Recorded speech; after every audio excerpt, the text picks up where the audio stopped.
By the time the Second World War ended in 1945, millions of soldiers across the world laid down their weapons. The fighting stopped. Armies surrendered, and slowly, life began to return to something resembling peace. But not everywhere. In a remote part of the Philippines, one man continued the war. His name was Hiroo Onoda, an intelligence officer in the Japanese army trained not just to fight, but to survive, observe, and resist.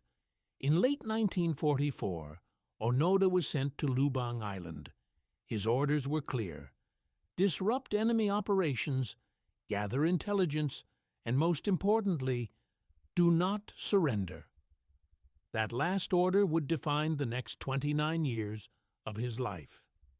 When American forces landed on the island in early 1945, Japanese resistance quickly collapsed. Most soldiers were killed or captured. Others surrendered when it became clear the situation was hopeless. But Onoda did not. He disappeared into the jungle. Along with a small group of soldiers, he began living off the land. At first, they believed reinforcements would come, that the war was still ongoing, that Japan would return. Months passed, then years. Leaflets were dropped from aircraft, informing them that the war had ended. Japan had surrendered. The emperor had spoken. But Onoda did not believe it.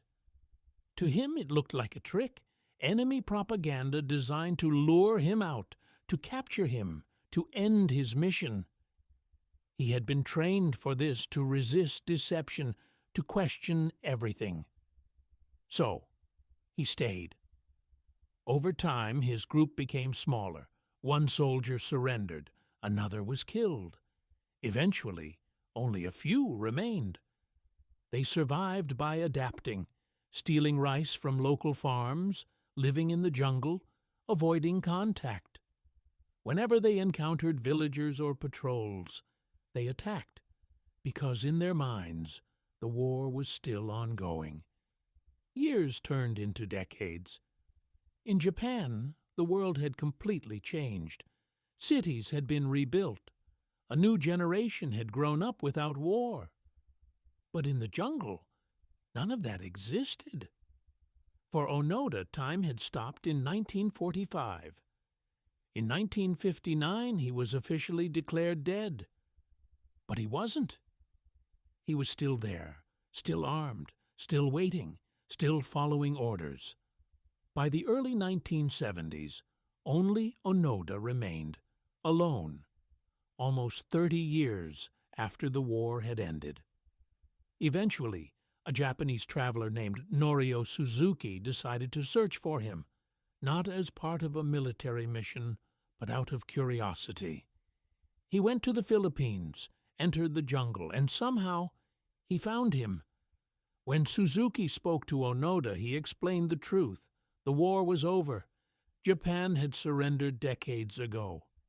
But Onoda refused to believe him, not because he was unaware, but because of his orders.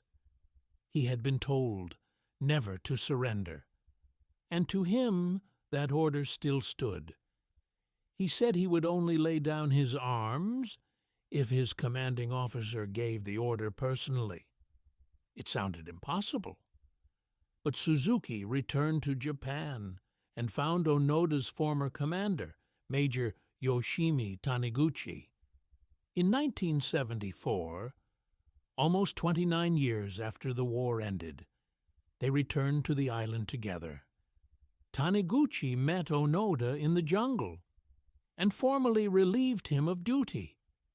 Only then did Onoda accept that the war was over. He stepped out of the jungle, still wearing his uniform, still carrying his rifle. After nearly 3 decades, he surrendered. His weapon was still functional, his discipline unchanged.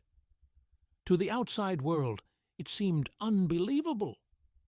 A man had continued a war that had ended before many people alive had even been born. But to Onoda, it had never ended. He had followed his orders exactly, and in doing so, he became one of the most unusual figures of the Second World War. Not because of what he did during the war, but because of what he refused to accept after it. He returned to Japan, a completely different country than the one he had left. Modern, peaceful, changed.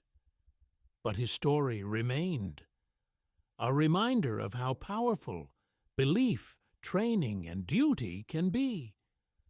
Because for Hiroo Onoda, the war didn't last 6 years.